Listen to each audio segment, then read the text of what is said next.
Yeah, I'd love to introduce the fact that there's like a science side to it to people.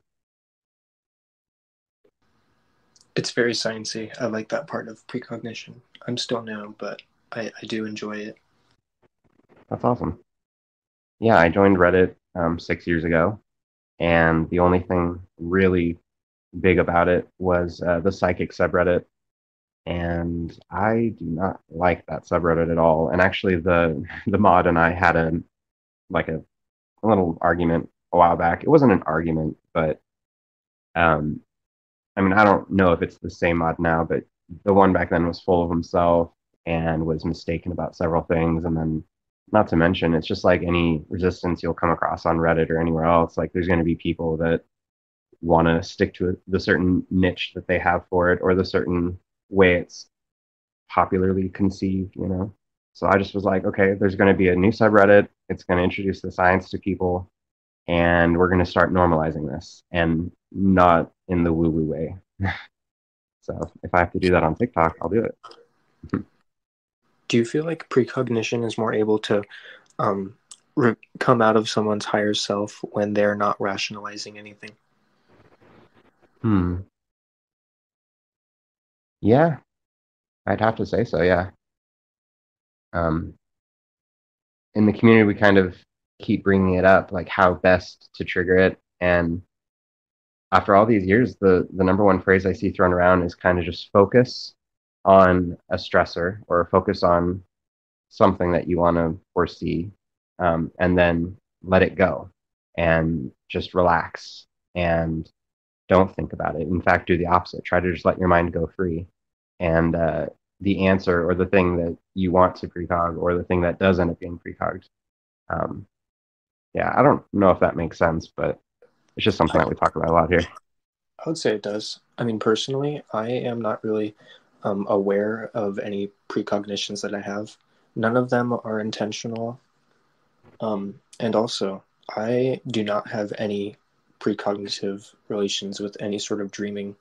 I experience all of my precognitions in very small amounts, like probably close to a dozen times a day, all while I'm awake, and not very much more than like an hour apart from each other in relations of matching impressions. Oh, that's interesting. I only have precognitive dreams and then very spontaneous throughout the day, almost like synchronicity, but just like these weird moments that are kind of connected by like things I'm interested in or things that I'm like anxious about. And that just happens so often now. That's the same with me. All of my, I guess, precognitive moments are mm, hard to distinguish between synchronicity, but it's more than synchronicity at that point because I know that sometimes a synchronicity is just a hello from the universe to get my attention, but these things are not purposely meant to get my attention. Yes, exactly. I like that. I always consider it like your subconscious trying to like getting you to be more future oriented, and thinking outside the box for that.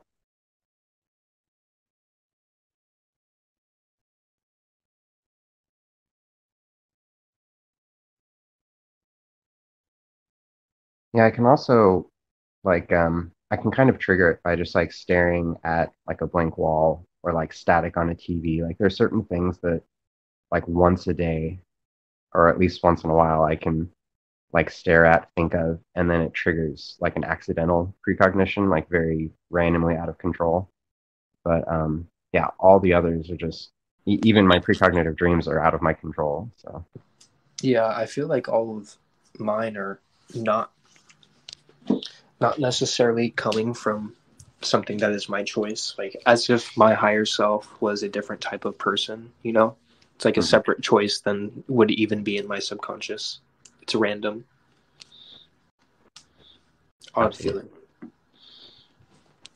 Um, are you familiar with like Julia Mossberg and stuff? Because like she talks about like that higher self and how precognition is kind of um, like a higher self handshake between you in the future and you now. You know, I have not really heard of any sort of people about precognizance.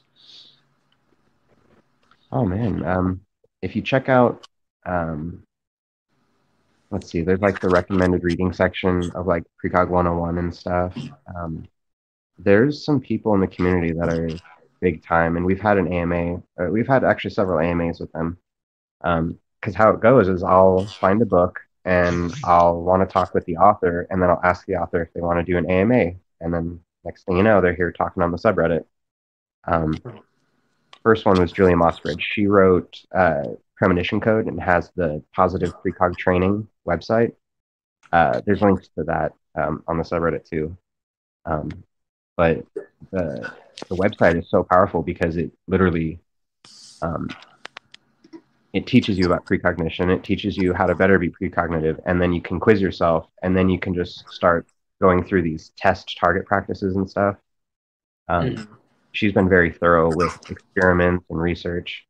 But then there's like Eric Wargo, who's just an author, but his views on precognition are, in my opinion, even more, I guess, like correct and scientific than Julian Mossbridge's. So, like, he's the one that I want to get to do experiments, you know. But yeah, there's some people out there in the community, in the precog zone. Are these things on the welcome message for the Precognition subreddit? Or is there any chance that you could message me these names and the website or the book? Yeah, they're actually at the bottom of it. Yeah, it says at the very bottom before helpful links, it just says essential reading. Um, and oh, actually, that's not the precog training. Oh, okay, here it is. If you go to, are you on the mobile app? I am. If you go to About and then scroll down to Free Training under Helpful Links. Oh, I'm so silly. I forgot I put helpful links in the welcome post. So yeah, under Free Training, under Helpful Links is where you can find her website. Okay. Cool, I see it. Okay. She used to have a paid course, but that's been down for since COVID. So Okay. Did she switch to free just to keep people on it and active? she always had the free one. The paid one was just so much more elaborate and hands-on, and it was really productive too. But the free training is just kind of like basic stuff for everyone that they can do on their own time. Um, she has a Telegram group that goes with it too, and it's really cool because everyone is just in their own step of the process, and there's no pressure to like from anyone to be at a higher level or anything. Like it's a very open group, so the positive precogs are awesome. That's nice. I have the difficulty with like toxic analyzation of doing things correct or not for this type of thing because I feel like it really skews off. Mm. Yeah, when I try to do that, it like frightens it away, and then it suddenly starts, I guess, being like triggered completely differently. Like every single time I try to get really serious about any understanding I have of my own personal precognition, Mhm. it is like it tries to prank me and is like, okay, now we're going to do everything complete 180, and I you won't feel know how to that. trigger it. Oh, really? I am very obsessed with playing the 8 Ball Pool app, and there's been very many times where I've been trying to do trick shots and use my precognition feeling of which one just feels correct. And I feel like when I'm doing that analyzing thing and I do not have the humbleness within me, I pot the ball every time, or I pot the 8 ball when I'm not supposed to, and it's very repetitive, almost in a synchronous way. And I can tell that it's something else being snarky against me because I was doing it wrong, Oh, like on purpose. see, that's interesting. Like one thing I'm interested is transliminality, which is just like having a conversation with your subconscious and like yourself, and just trying to like figure out like what's going on there. And I used to be a very similar way where I would look at a deck of cards, and if I was in a group, and I was trying to like show off that I could, show the next, or I knew what the next card was going to be, it was like I was like bullshitting myself, but I felt like what you're talking about, that snarkiness of like, you don't know how to do it elsewise unless you just are kind of like almost winging it. Um, Hmm. or for me, that's how it was like I had to wing it and completely change my approach to it in order for it to like communicate with me. It was very interesting. Yeah, like remove the structure and Yeah, the method and the system. yeah, exactly. Just completely like wild card it. Yeah, I feel like because when we are putting our focus on that, it takes us from any sort of space where we can have the consciousness to, you know, be active in the presence of what we're doing. It takes away our focus Yeah, when we that try to actually makes sense. operate in a systematical way. What was that? I meant all of that as in when we try to act in a systematical way with it, it takes away from the true connectedness and trustfulness of higher self. Ah, man. Um, hmm. My opinion. Oh no, yeah, I agree and I relate. It's just I'm thinking about all like the studies that I typed up on the subreddit and everything. I'm just like putting it all together because it makes sense that, if you stay more present and you give your mind less like static and chaos, that something else would, something more genuine would kind of come out. And it's just cool that it's the future that comes out. So, yeah. Yeah, it's weird, man, with my experiences because I either have some things that are way far apart and non-purposeful, or things that are almost immediate and have range of purposeful to not very important. And it's an odd mixture. It's like one or the other for spaciness. Hmm. I think that's pretty common. Because not only is that how it is with me, but I think a lot of people on here. Um, it's like 50-50. It's either important or it's mundane, and it's either short term or long term. And something I was Mm. thinking of earlier, like a lot of the time I'm telling people, like when it's mundane, it's, it's common for it to be mundane. Like the brain just, we are trained for survival on a primal level and we have precognition, but we're not needing it for survival. And so it makes sense that it would get lost on other things. But what if there was something there behind those like seemingly random other like mundane, non-important things that like we just don't understand yet, like the people or the things that we precog. Um, yeah, like my first experience was leaning down on a laundry basket, and that just it's very memorable because it was my first precognitive experience. But you know, it just I've always checked it off as just really random. But what if there was something there about a laundry basket or I don't know. Well, when I was talking to one of my friends the other day about synchronicities and messages from the universe, I told him that you are not always going to get specifically told messages that are going to tell you exactly what you need to do. Because once you get told that, your ego is going to react and you're going to be led off in the wrong direction. So sometimes when you get synchronicities or messages from the universe, it's oddly random on purpose because the you whatever is above us is giving this randomness of teachings because it knows how we're going to react and where it's going to lead us. So things Mm, are random on purpose in that sense, I believe. absolutely. Mm. I feel risky giving out my opinions in a factual sense. Everything I say is really just an opinion. Oh, yeah. I always kind of try to offer people that like fine print because like one time on here I think I was talking about just like, hey, yeah, do mushrooms and microdose in order to be precognitive. Like I had to let people know like this is just my opinion and contextually of like what we were talking about. It's a safe space. I think everyone here understands that.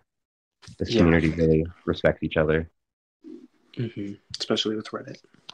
Yep. Synchronicities. What do you get and what do you interpret them as? Hmm. Um, so this goes all the way back to my mom when I was little. She would always talk about synchronicity, and it was always like for her, it was she'd leave the house just at the right exact moment so that she wasn't in a car accident. And that would happen like time and time and time again. And yeah, so I guess now that's kind of changed because I've gotten, more sciencey about it. Um, I take synchronicities as things that you notice with your subconscious. Like it stands out. You don't know why, except for, your subconscious is placing a little bit of a meaning on it. And then you realize that it syncs up with something very coincidentally, very unexpected, but just surrounded in a feeling of like meaning. I don't know. It's actually really hard to interpret synchronicity. Um, I'm curious as to what you have to say about that. Ooh, and we have a hand up. Yay.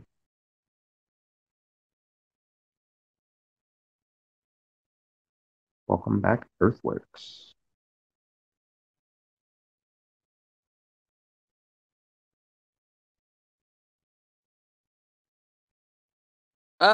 There we go.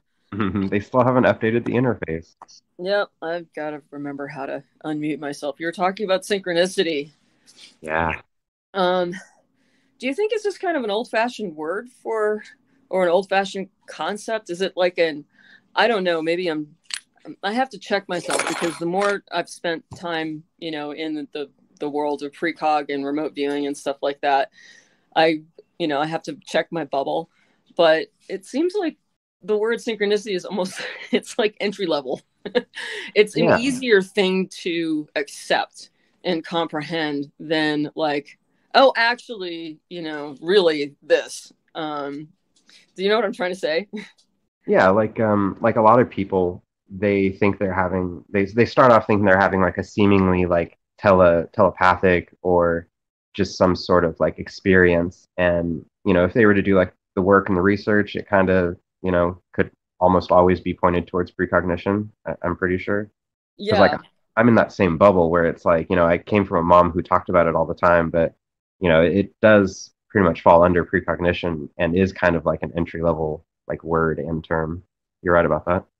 Yeah. It just seems like when you're coming from especially saying like a hardline scientific materialist tradition, that getting into this at all, like accepting that any of this psi stuff, might have some validity, is really, really hard. And so having something like Jungian stuff kind of, with the dream work and everything, it's kind of like backing you sideways into it, if that makes sense. Yeah. So yeah, because just for years, before I finally, just like a couple of years ago, had to be like, okay, this is bullshit. I've got to, I'm having dreams that I cannot, this isn't synchronicity. This is something else going on here. Either I'm losing my mind or there's some validity to this. But like before then, I would just sort of like tuck, any sort of weird experience like that into a little pocket of, oh, it's just the synchronicity. It's just, like you kind of like, okay, great, Carl Jung. And I tried to do the whole Jungian thing, and it just never seemed quite, it didn't sit right with me. And I think it was just that I just had to jump into psi with both feet, and just go, okay, no, this is just straight up precognition. Like, that's what's going on. Yeah. I completely relate, because like there's that stigma and like stereotype and community of like psychic stuff, which is like weirdly widely more accepted. And so getting into it, I was immersed, like anything with me that happened as far as a precognitive dream or anything, I just was like, oh yes, I am a very powerful like psychic person, and I can do all things psychic that the media is telling me, like, and then that started like shredding. I started just shedding all of that rather. And Interesting. Yeah, then you're left with the science. Yeah, it's interesting to. I mean, it really just kind of saved my sanity that, to realize, oh my God, there's a military program with remote viewing, and okay, this is actually a thing.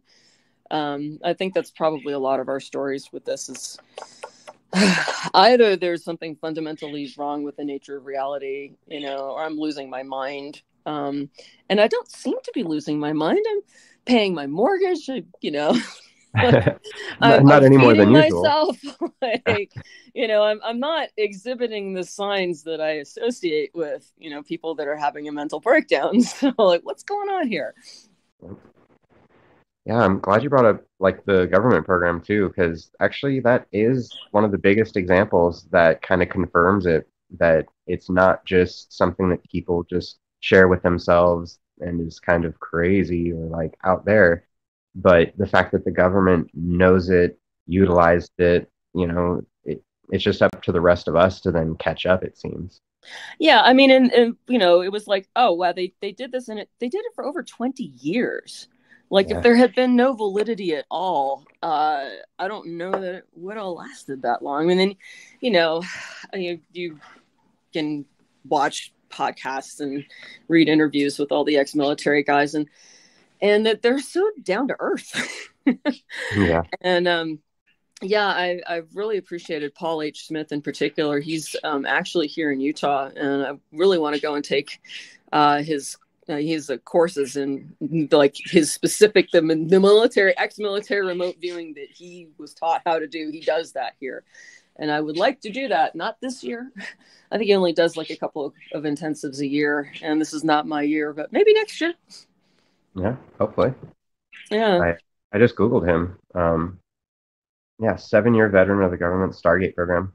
Yeah, and if you read or any of his stuff, or you watch him on any of the podcasts, he is very, very, very level-headed. Is this the first time you've looked into him, or? Yeah, actually. Oh, yeah. Check him out on Jeffrey Mishlove. Has done a whole bunch of podcast interviews with him, and he has a couple of books.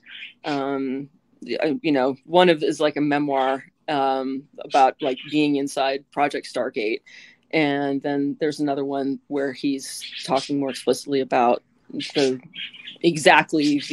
military remote viewing protocol that he was trained in, and how to do it.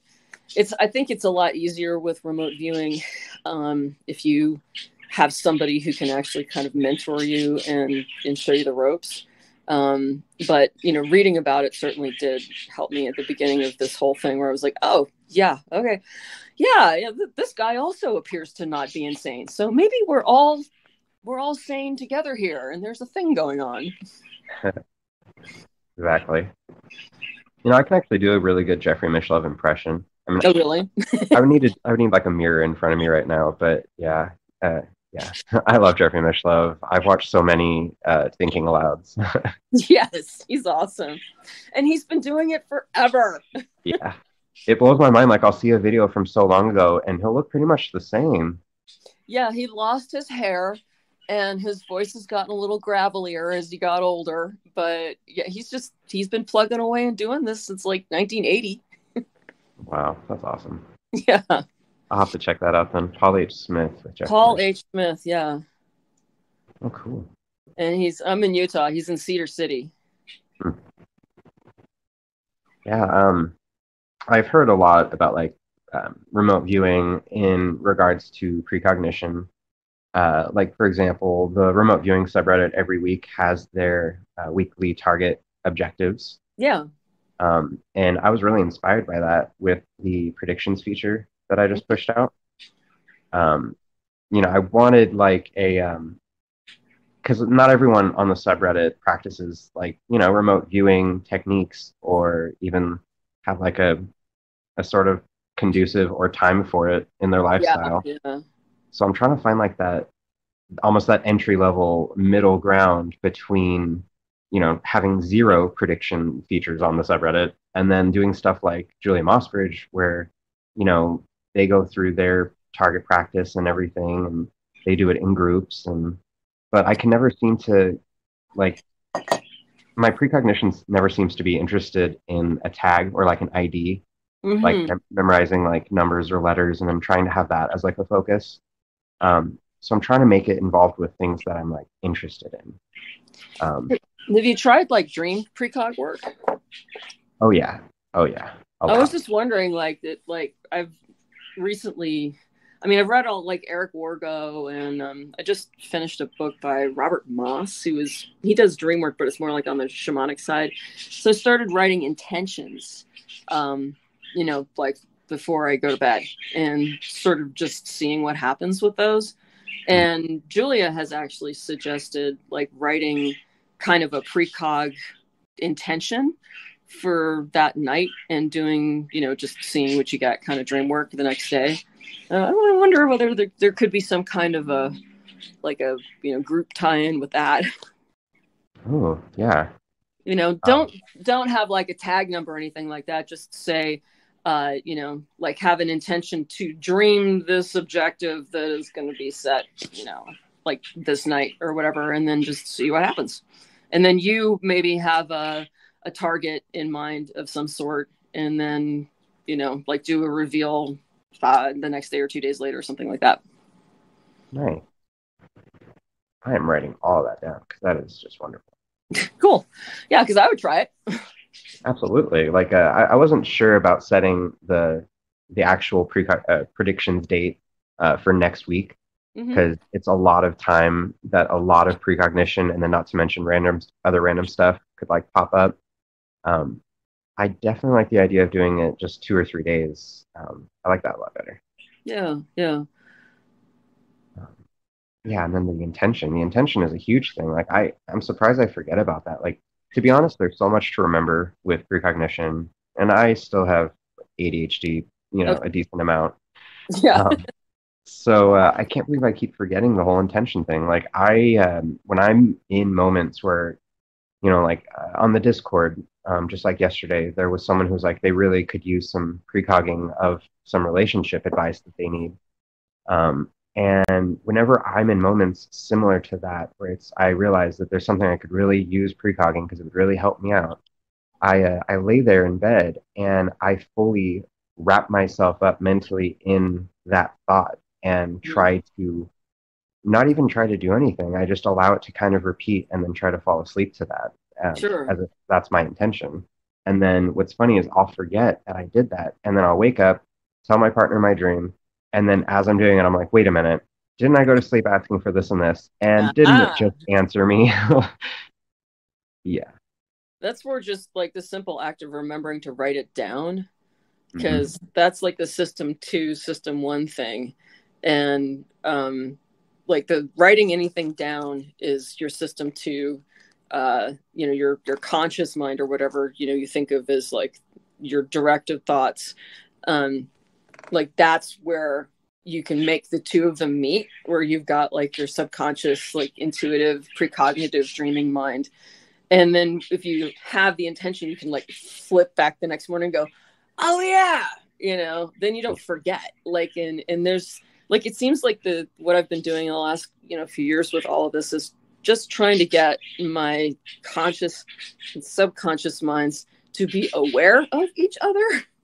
And to work together to do things, productively together, instead of like dropping the ball or, being distracted or going, working at cross purposes. I have been on that same exact path lately. Last October, I realized I had untreated ADHD my whole life. Oh, dude. So like that is like a jarring thing to realize that you went 30 years not being quite yourself, and to be aware of the other mechanisms that were at play. Yeah. And that started a whole journey continuing a journey rather of transliminality, like the process of having that conversation with your inner dialogue or your subconscious. That's why I'm kind of obsessed with the idea of like liminality, like subconscious and conscious blurring together. Right. Yeah. There's actually a science for the whole writing down method. Like, for example, my Spanish teacher, she had a whole system for trying to get us to memorize Spanish. She'd start at like this one step, and then the next time we'd do the next step, and it was a really wonderful system. And along the way, though, it was, writing down, it is the physical act, all the nerves in your hand will remember like you writing it down, and not to mention, it's like you're taking it out of your brain and putting it somewhere else. And so that alone is like that connection.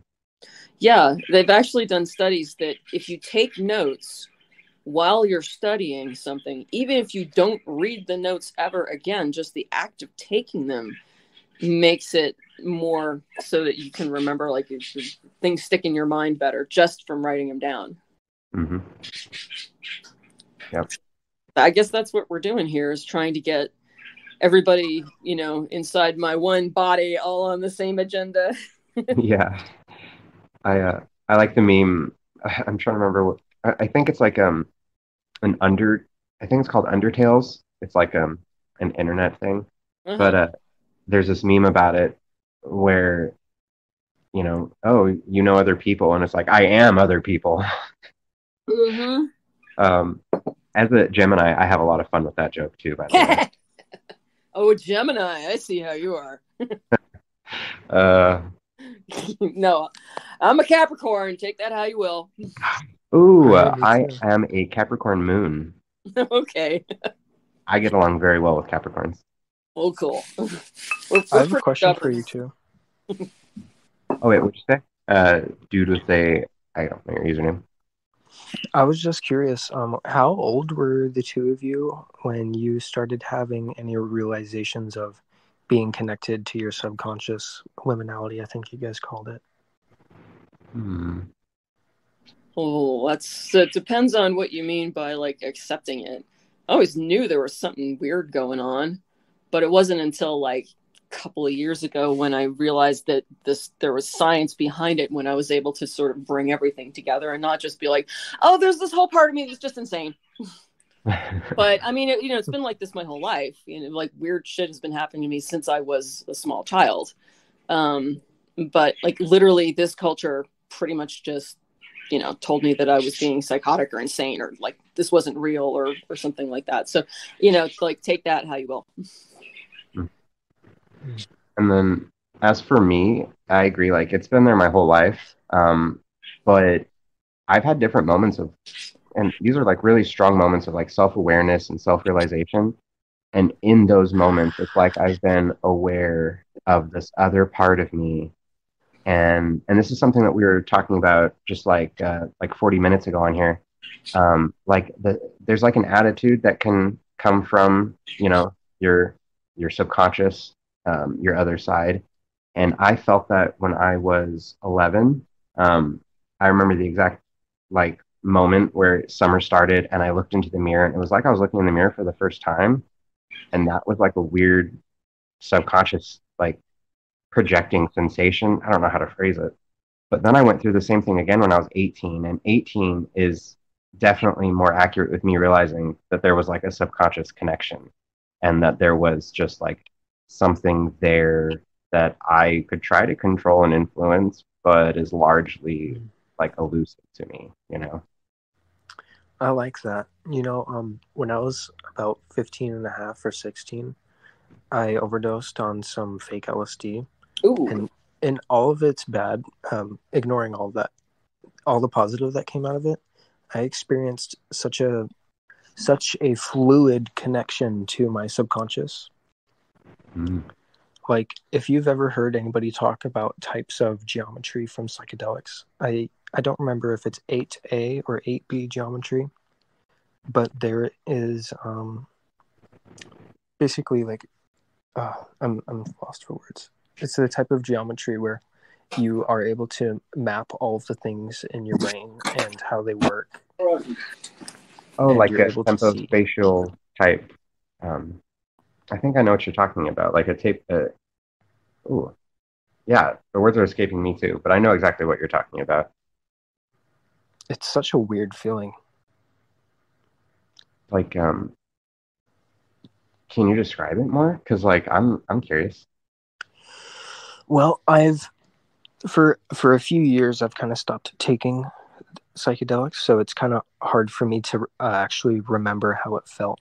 But to what I can recollect, it was like I could finally understand all of the ways of my thinking, and when I would pay attention to something, I could sense all the different types of attention that I would experience, because there is multiple types. They were all distinct, I wasn't just living day to day and fluid anymore. The ways that I could perceive and react and detect my subconscious affiliations with real objects and people and emotions. Basically, my identification of every single thing around me was hyper outlined, and there was way more details to everything, and I could see connections. Oh, wow. Okay. See, that's really interesting. I couldn't imagine going through that. It sounds really nice, though. Yeah, it was very confusing, and it was only really nice once I figured out that it is relation to, mediums being real, psychics, whatever. This is kind of related, kind of not. I once hit my head on a park bench, and I saw the future vividly as if I was there, but it was at a 90-degree angle to the entire world that I was at, the entire setting that I was in. And what's really weird is I came to after hitting my head, and I was actually on my back. And so it was like while I was out, I knew I was on my back. So the entire future world I was seeing was at a 90-degree angle. It was really weird. Yeah. I understand that, and that is related because it's so hard to name this type of feeling, but it's totally a sense thing. Yeah. Oh, I don't know how relevant this is, but I have a massage therapist who, I don't know how she does this, but regularly when I have a session with her, by the time she's finished working on my body, when I open my eyes, I'm facing the opposite way on the table than I thought I was. And I realized my body didn't change orientation. There was just something about the very deep, somatic, mental, physical work that I'm doing while I'm on that table that, I totally am just wait, I'm not facing. Oh, okay. All right. Oh my God. That's trippy. I get that a lot, just from sleeping and being in bed. Yeah, wait a minute. My head's at that end of the bed? How did that happen? Exactly. Oh my gosh. So that's a common experience then. Yeah, I don't know what's with that physical reorientation or disorientation or whatever, but that's pretty funny. Yeah. I feel like it's related to identification of where we are and subconscious affiliation of where we are physically. Yes, absolutely.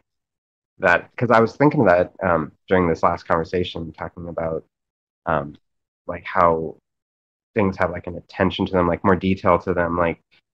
It seems like when our mind almost relocates or it is scanning and sensing, whether it's on purpose or accident, it gets a little bit confused about which way we were oriented here. Would you mind elaborating just a tiny bit? So that's the thing is while you both were sharing that, it sounded familiar to my own experience, but I couldn't think of it. And then it reminds me of, that you're going to sleep at night and you have that jump feeling. There are times throughout the day, and this might actually be related to deja, but actually now I can think of the study on it. Yeah, during my dejas, I think that's when I become not quite situated. It looks like my perspective comes out of my body sometimes, is I guess the best way to phrase it. An out-of-body experience. There we go. I so feel it. I mean, I don't know if what I'm about to say is relative, but there's many times in the day where I'll just be thinking normally, and then all of a sudden it's I do not exist, and then I snap back and I'm like, wow, I'm actually a person living on a planet in a 3-dimensional world with, time and consciousness. That happens to me a lot.